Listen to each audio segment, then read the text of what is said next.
we on?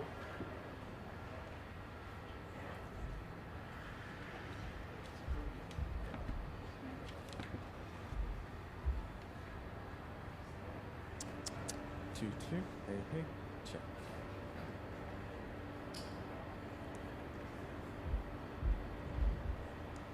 Just like building the anticipation there. So, good morning and welcome. I'm Angela Cox.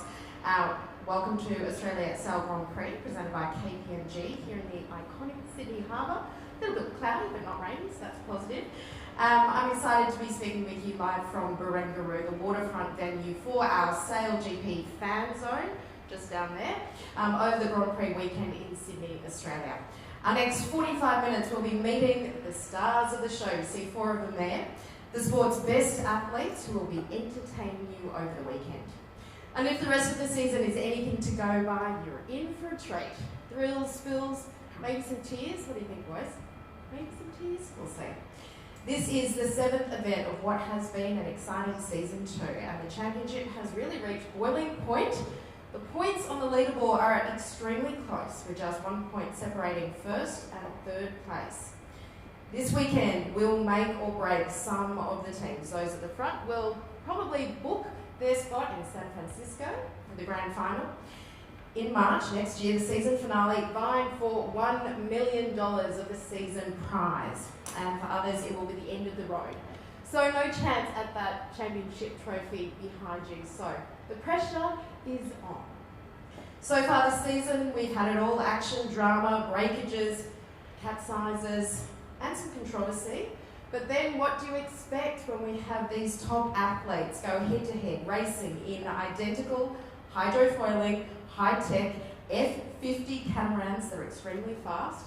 I know, I've been on one, going 50. And not just that, but also on those really tight race courses and so close to the shore. Witnessing the drama firsthand at the last event in Cadiz was the women's pathway program athletes who raced for the first time ever on the F50s and will continue to race again here in Sydney as part of the league's Better Sport strategy to drive inclusion and inspire change across the sport.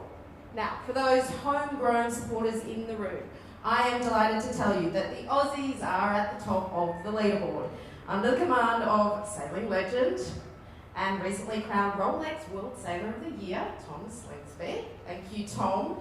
But this isn't the only podium that the teams are racing for. This year, SailGP introduced the Impact League, a sporting first, with a 2nd podium for the season and a 2nd leaderboard, which has a different champion at the top, New Zealand. So that's 2 leaderboards this season, one for sport, one for purpose, all part of SailGP's Race for the Future, championing a world powered by nature with the goal of accelerating the transition to clean energy. So, enough about that. Let's get started.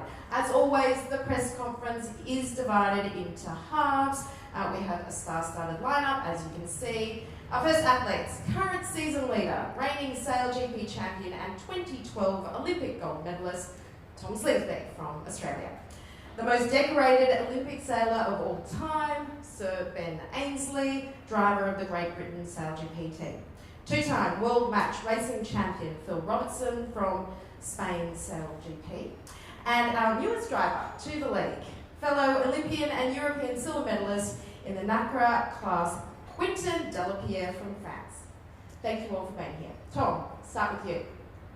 Firstly, congratulations on being named the Rolex World Sailor of the Year. What did that win mean for you? Thank you. It was, for me, I don't really compete for the awards or anything like that, but it's really nice to be recognised. It was a tough year, obviously being an Aussie overseas for 7 months in COVID times. I wasn't able to come home, and I was over there a long time, so it was a tough year, but it's nice to be, I guess, rewarded for all the hard work we put in. So how is it? It has been a tough year for you. You've been away for so long, coming back to race on home waters. How does that feel? Oh, it's amazing, and for me, I'm just sort of proud to show the Australian public how far SailGP's come. We came here in a couple of our early events, and now I just think the experience for all the spectators, people watching at home on the broadcast, and I'm just excited to show everyone how far it's come. I'm actually really proud of where SailGP is now. Okay, this one might hurt a bit, but this is the third time SailGP has been in Sydney. You've won one event. The last one, you kind of, don't want to rub it in, but you lost the event to the man sitting beside you, Ben Ainsley. I mean, how much for you are you out there to prove a point? I guess there's a big storyline of the rivalry. For me, look, we lost and we didn't sail well, and we got beaten on home waters. But I just want to perform well. It doesn't matter if it's Ben or whoever up there. I just want to be at the top of this event. I want to be competing for the title and have a good shot at it. And it doesn't really bother me who's there. They're just competition to me, and I'm just sort of focusing on that. Tom, an Englishman. He beat you in your home soil. That's true. You're always gracious. Ben, can you do it again? Well, we've been a little bit sore with the Ashes results so far, so going to try and keep the British sporting challenge up there, but it's going to be tough. It's going to be, as Tom said, great competition out in the harbour, and all of the teams. I think from last time we raced here, the competition's just come out massively, so it'll be a lot of fun. Yeah, your boys didn't do great at the Gabba, so hopefully you'll be able to, instill some more pride. You've made no secret of the fact that you love sailing in Sydney Harbour. Why is it such a good venue for SailGP? Well, apart from yesterday the sun was out, which for us Brits this time of year is a big step up. But it's just a wonderful place to sail. It's got everything really. It's a challenge because the wind is always shifting over the land. I think the Sydney siders really love their sport and their sailing. So again, like yesterday afternoon, there were hundreds of boats out in the water, and we're weaving around in our F50s trying to keep out of everyone's way. And it's not unique, but there aren't that many places in the world where you have this kind of a setup. And so it's a fantastic city, and certainly it's right up there with my favourite sailing spots anywhere in the world. Okay, let's talk about Cadiz, and this might hurt you a bit now because we don't want to dwell on it too much, but there was the capsize. It was a pretty hairy moment for you and your team.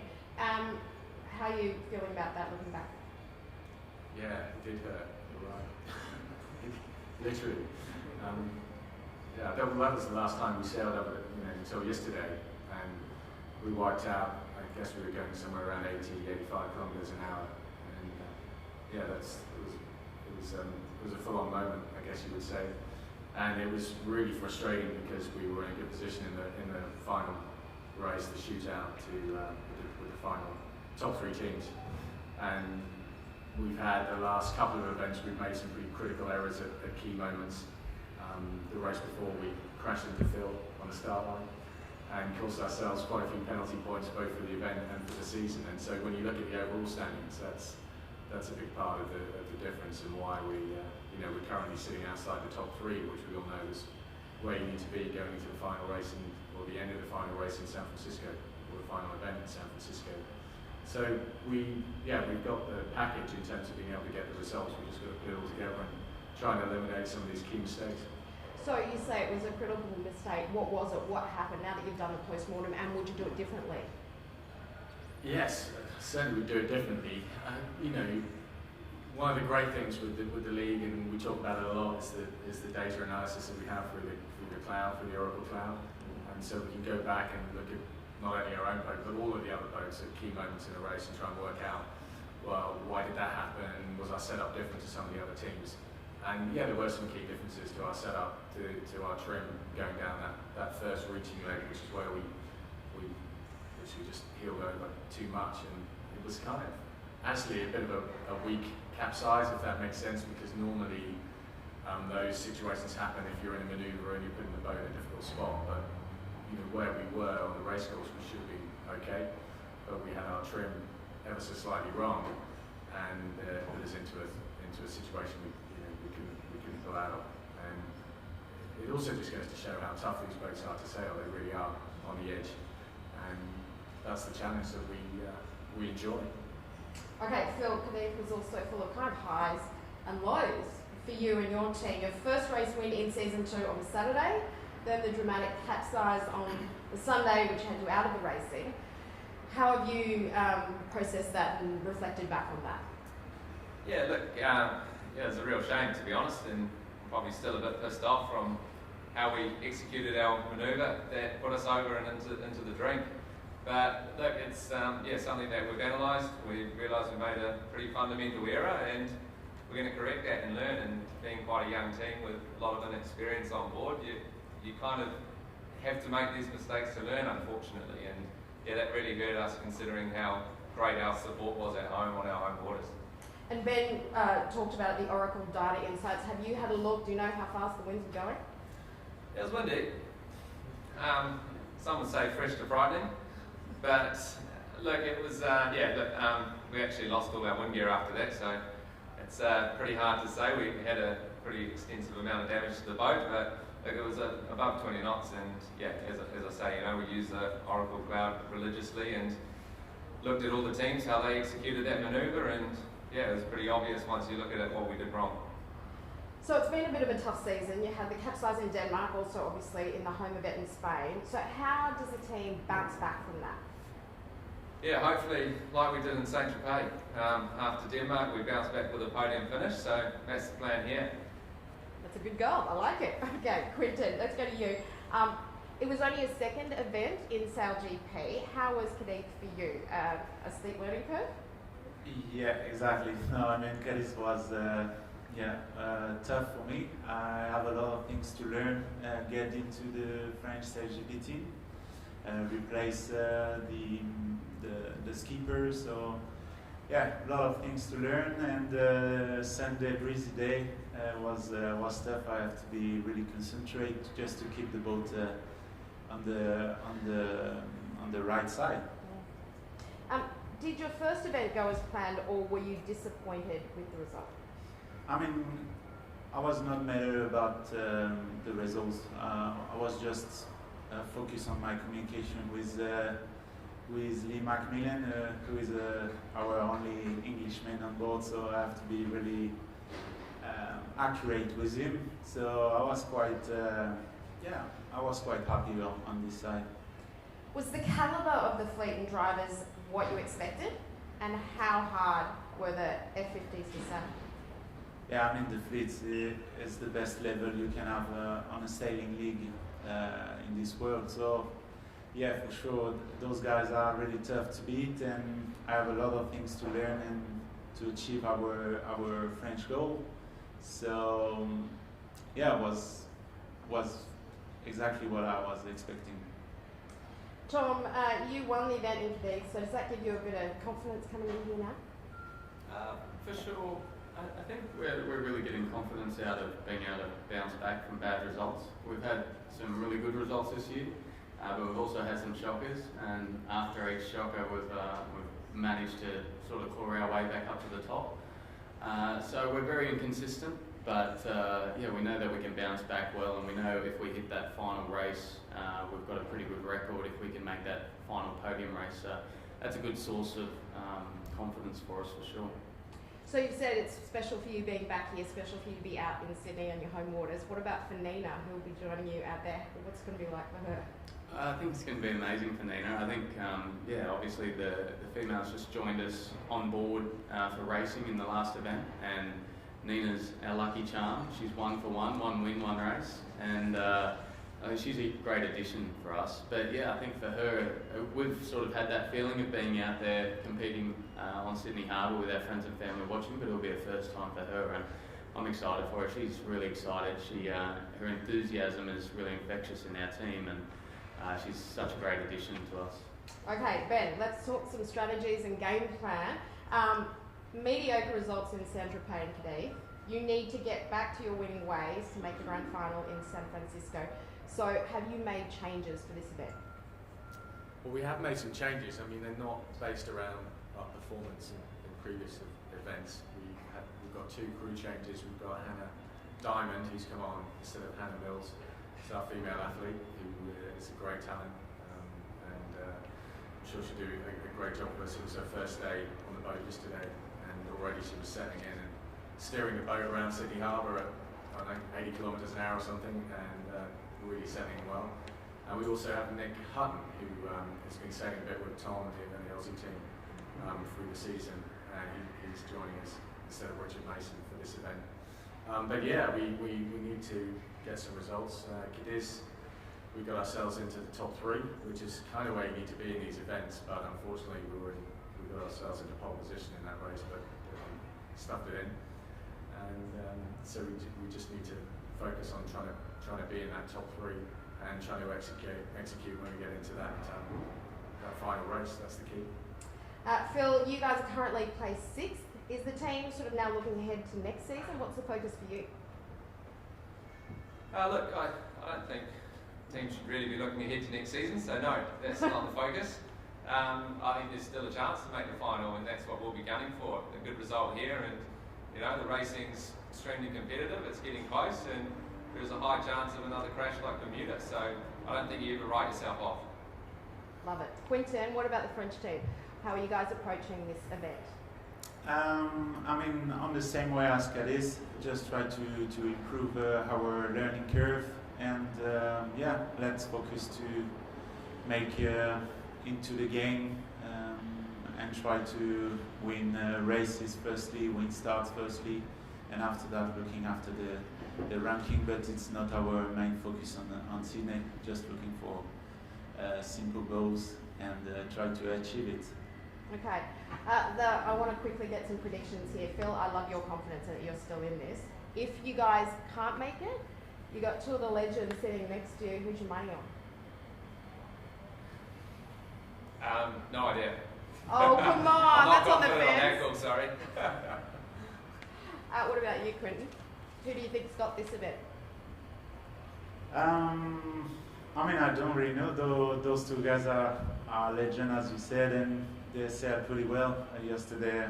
I sailed just quite close to Ben, and I think he's pretty good on the boat handling, and I'm also really confident for Tom. I think he's in his hometown, so it will be really tough to beat. Yeah. Okay, I wanted to ask you boys about San Francisco. Ben, you're sitting in 4th place. You need to do a lot to get into the grand final. Can you do it? I guess you're not expecting any help from the Aussie competitors here. Never any help from the Aussies or anyone actually. Frankly, we're all a small out. fee, we can discuss it. Okay, have a word. For sure we can. Of course, we can still make it into the final. Absolutely. It's going to be fascinating to see how it plays out. It's really been this season. Seeing the teams, win one event and be at the back in the next, and everyone's just been all over the place, and it's really tied at the top. So it's getting into the business end now. So time to step up. That's what we like. Tom, you are, looking pretty safe at the moment to get into the grand final, but who do you think you'll be racing against? We don't really feel safe. It's very tight. Look, I don't know who we'll be racing against. I think if we had to choose, it would probably be for Ben to miss out. Ben obviously is good at performing on the big stage. And in San Francisco, we're expecting windy conditions. Probably if we had to choose, it would be nicer to have maybe Nathan, who's a bit of a light air specialist, over Ben, who's a heavy air specialist. But that's sort of getting pretty picky. At the moment, we're just hoping we make it. And then whoever we're in there with, it'll be what it'll be. Okay. Well, that's a good chat. Very diplomatic by most of you, but you're finally conceding you'd rather not have Ben up against you, which I like. Let's open it up to the floor. Have we got any questions from you guys on the floor? Oh, you're going to get a mic just by there on your right. Hi, Blue Robinson from Seahorse Magazine.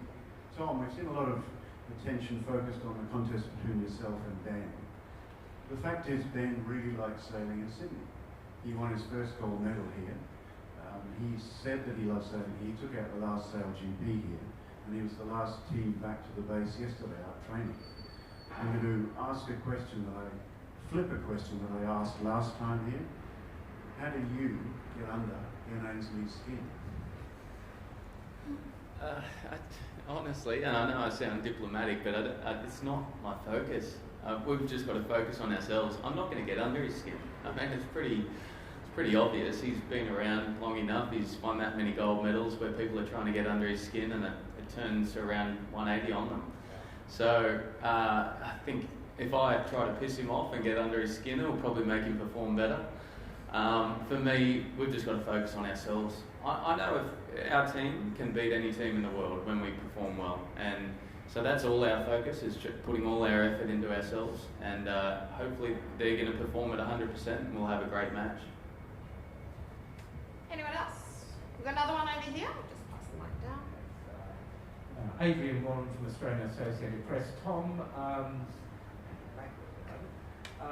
you mentioned that the problem this year has been inconsistency. You've had one great event and then a poor one. Have you identified anything that's kind of led to that inconsistency or caused it at all that you could possibly eliminate for this weekend?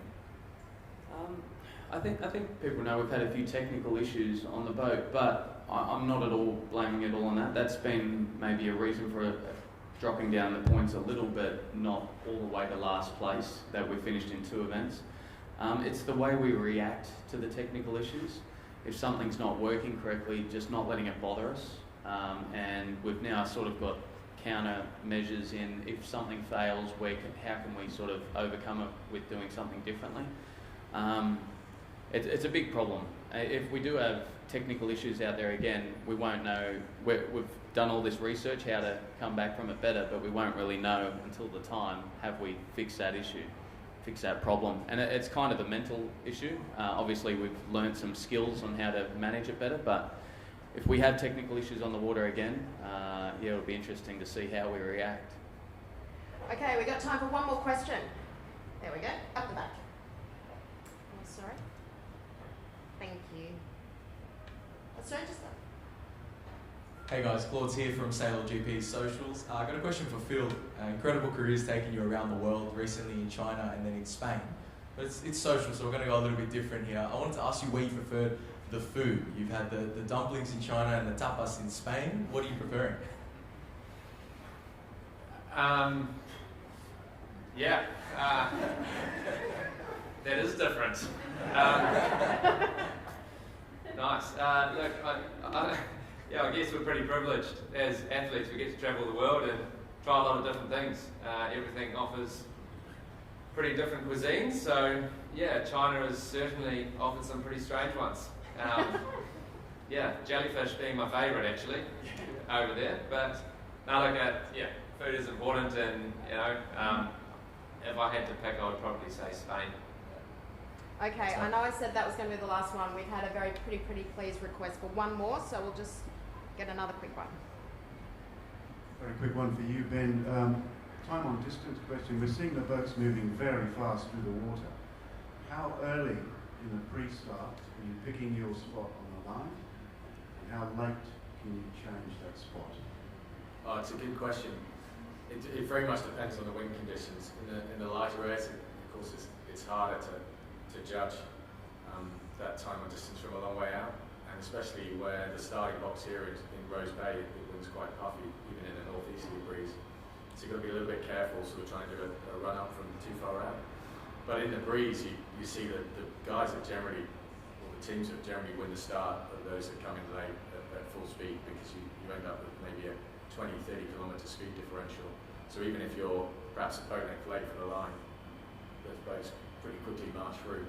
So that's kind of how you try and judge it, but it's hard. It's trying to find that gap on the line is the key. Well, there you go. He said it was a good question. Sorry, lad. Glad we let you get it in. Okay, that's it for the chat. Thank you so much. Good luck, guys, on the weekend, and stay safe. We're going to take a couple-minute break to reset, and then we'll be back with the next four.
Okay, welcome back everyone. We're back underway as we continue our look ahead to the Australia Sail Grand Prix presented by KPMG here in Sydney.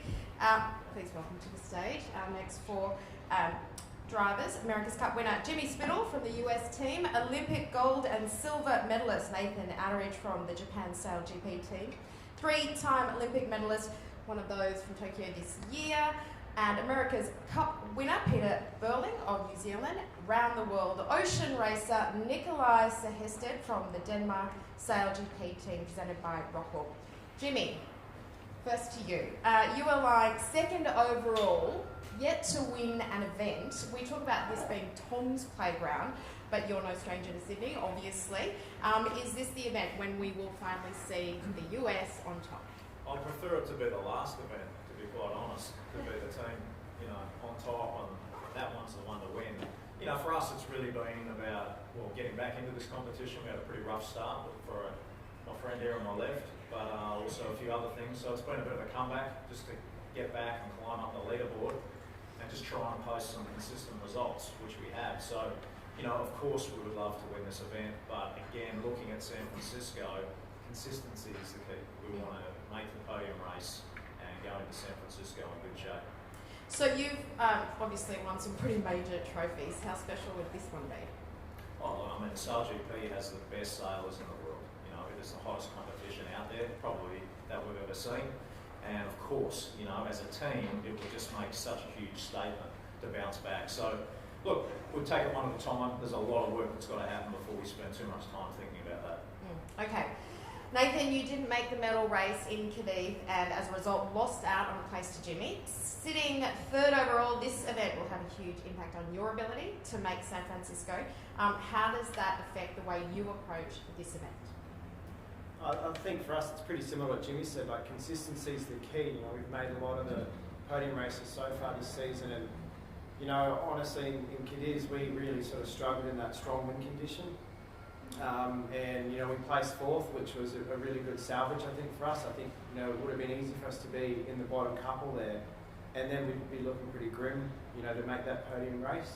Right now, the top three teams are pretty close. Tommy's got a 1 point lead. We're equal with Jimmy, and then Ben's 4 points back. So for us, it's about not so much trying to win here, but it's about making sure that we don't let Ben catch us on points overall, because he's the real person who can take that final spot. Okay, you have made some changes to your team. Francesco Bruni, not on the crew for this event. Leo Takahashi, moving to flight control. You've also got a new grinder. Why are you making those changes? Yeah, there's multiple reasons for the changes. Initially there was quite a big quarantine period here, and we were trying to make sure that we were covered locally to make sure we could have a good crew here. So Francesco Bruni has decided with us not to come. Part of that's also is that moving into next season, the nationality rules is going to get stricter for our team, so we need to start training up Leo. He had his first day on flight control yesterday in training. He actually did it in season 2 or last year when we were here in Sydney for us, and young kid picking it up really well, which is fantastic. The other thing is we've been racing pretty light on crew weight. You know, we've been about 30 kilos underweight with the way that we had our crew set up, and we got really good results in the light air because of that.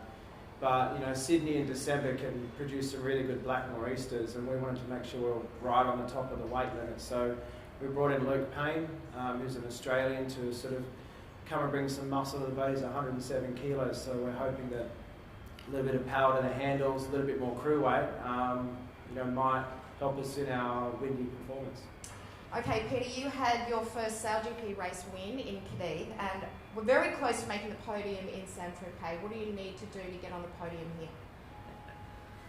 Yeah, I think for us it's just about putting a whole event together. You know, we've definitely, I think, been the new kids on the block this event. Obviously, you know, a lot of us missed a couple of events for the Olympic Games, which was something that was a bit unforeseen in the planning with that getting delayed, but it's just been a great learning curve for us as a team, and we're just really looking forward to going out there and having another crack at it. And I think, like Jimmy said, you know, the next event's probably the most important one, but for us, we really need to step up and have a good one here as well. Is the competition tougher than you thought it would be?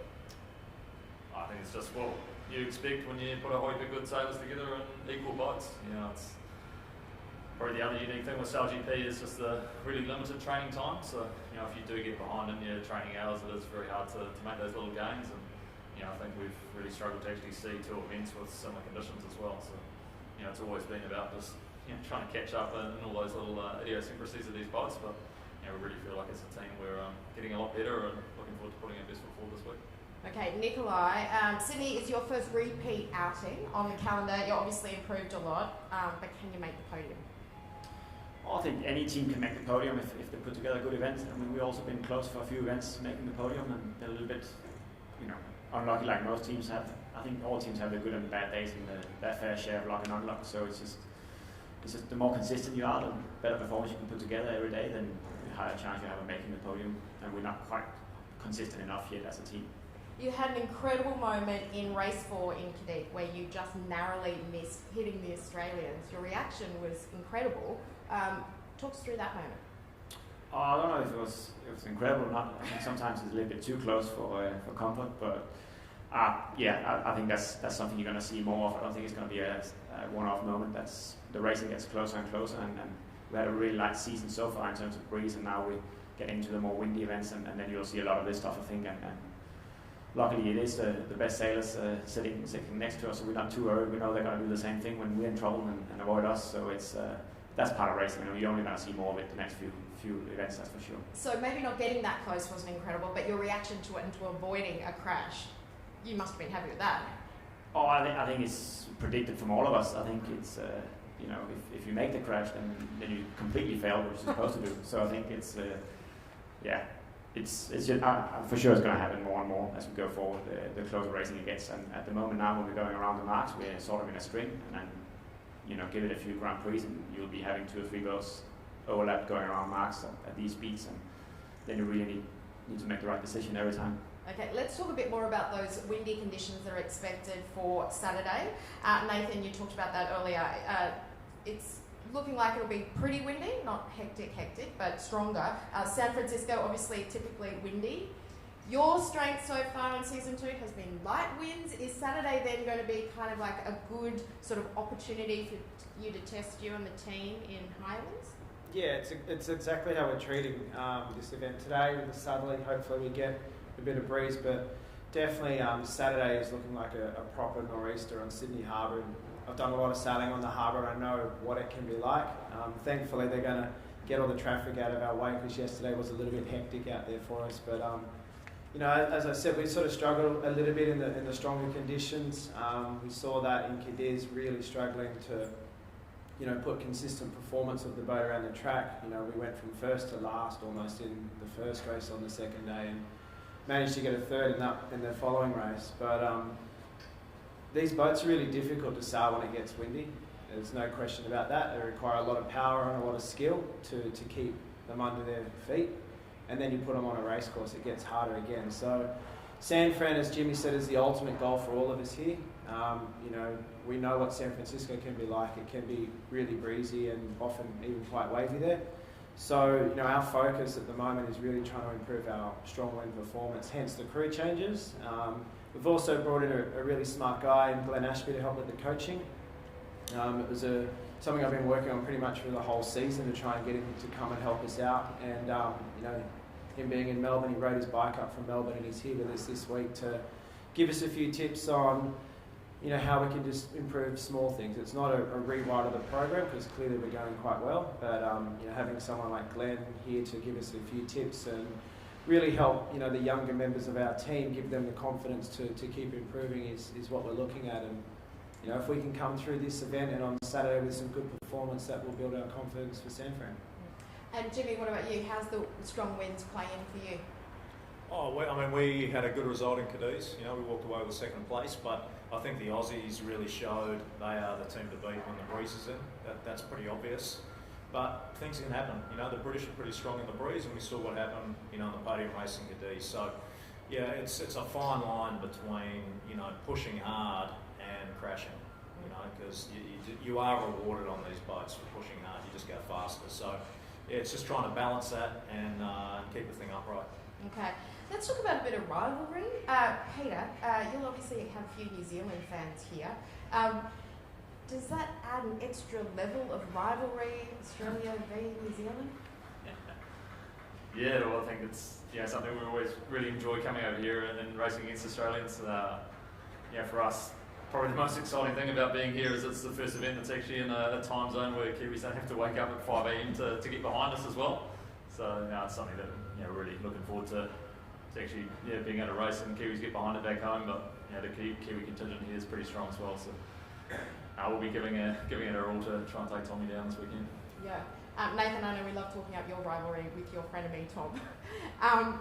We did see in the recent Racing on the Edge, the SailGP docu-series, that Tom puts a lot of pressure on himself. He's distracted by the home event. Do you think he's going to be distracted in Sydney this time around, or do you think he's going to approach things a little differently?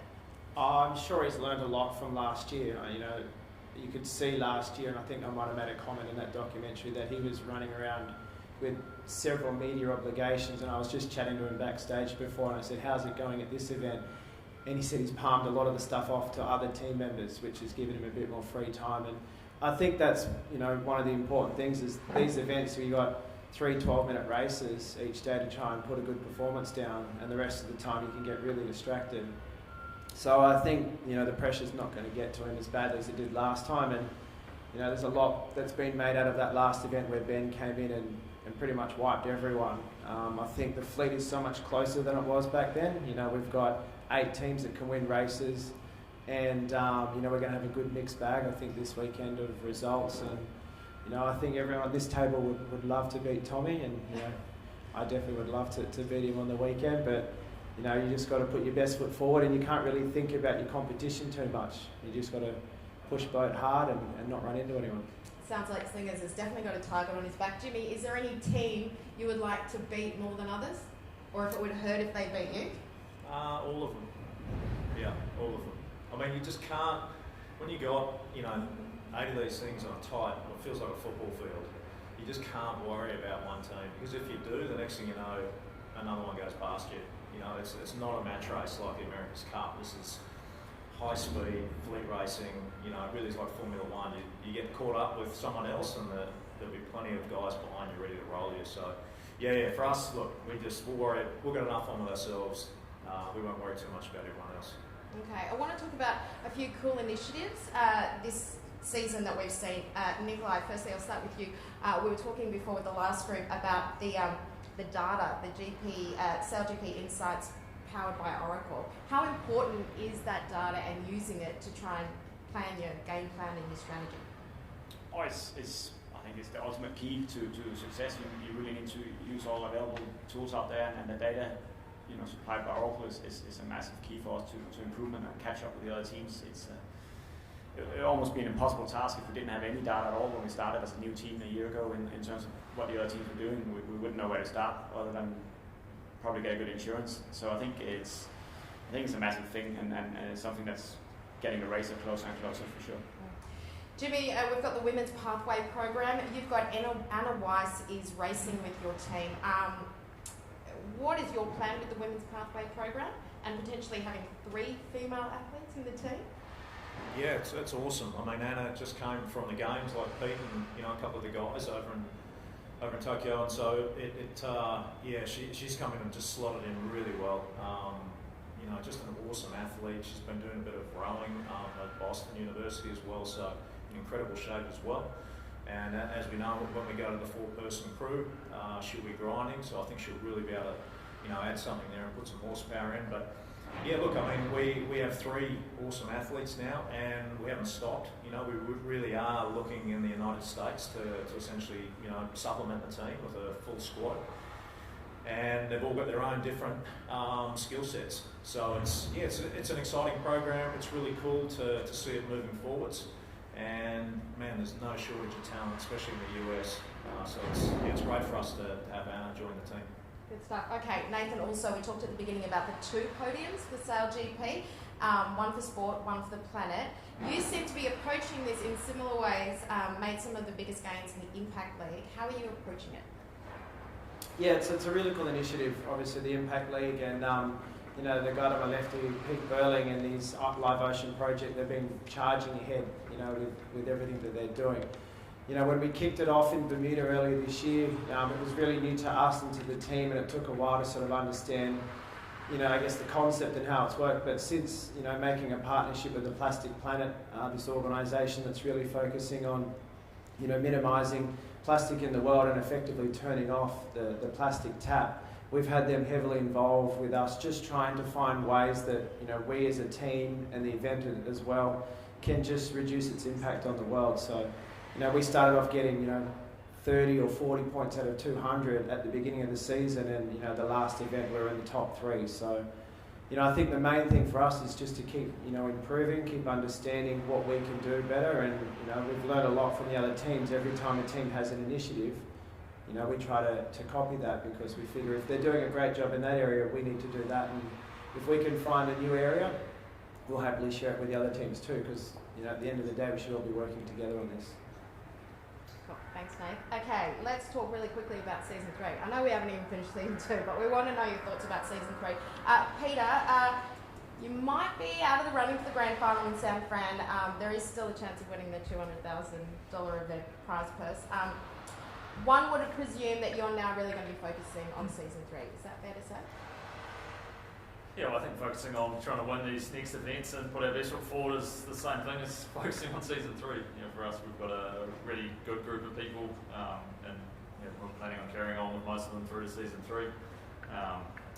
So it's just really about improving as a group, making sure we keep taking off all the things we need to be better, and just put all events together. It feels like we've got so close to getting to that podium race a couple of times now, so we just need to actually complete an event. But for us, this New Zealand team, it's really exciting to have a 4-year deal now, alternating between Christchurch and Auckland. That really gives our team that, I suppose, ability to be able to plan for the long term, which is super exciting. Yeah, really exciting news. Also, Jimmy, on that note, Chicago has been added as an event, taking place at the Navy Pier. What do you expect from that venue? Yeah, Chicago will be awesome. I mean, we've previously raced there before in a similar format, and it is a massive sports town. I mean, you look at some of the most iconic, let's say, sport franchises. The Chicago Bulls. They've got the NFL teams. I mean, it's a real town that gets out there and supports local sporting events. So that one will be awesome, and it's just great to have another event in the US. It's an awesome market, and we're just slowly building our fan base, which is very exciting for the US team. Okay, so I did this with the last lot of guys. Predictions. I know you said the focus is on San Fran. Do you reckon you're going to make it to San Fran? I hope we make it to San Fran, yeah. Well, how do you rate your chances? Who are you going to be racing against? Well, who am I going to be racing against? If you're convinced you're going to be there, I want to know who you're going to be racing against. I don't know. I mean, look, you just have to play the odds and say, you would think it would be let's say 3 teams out of the top 4. How's that? That's very diplomatic and tells me nothing. Nathan, what about you? You reckon you're going to take out San Fran? I don't think anyone can sit here and say they're going to take out San Fran, but I think we're pretty confident that we'll be able to make the final there, and I think we'll be there with our 2 Australian buddies, Jimmy and Tom. Okay. Good stuff. Enough from me. Anyone got any questions from the floor here? Got another one? Yeah. Lou Robinson from Seahorse Magazine. Question for Pete. Pete, you said that you had a bit of a distraction. You had to focus on the Olympic campaign with Blair. Coming into Sydney and San Fran, which areas have you identified, you and the team identified you need to work on to improve?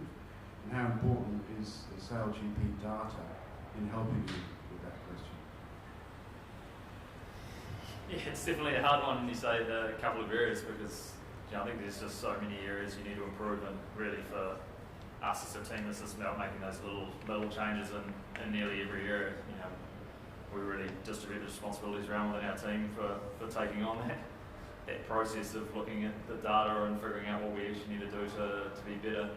So whether it's in the tax, just the kind of sequences we go through to make sure they're consistent, all the other boat handling, kind of complicated manoeuvres, the little intricacies of the pre-start and how you use the software there. We definitely had some issues with that in Kidders in that first day, but there's just so many little things that we're trying to do better all the time, and it's really about making those little changes, be consistent, and putting out some good results. Any other questions? Well, there we go.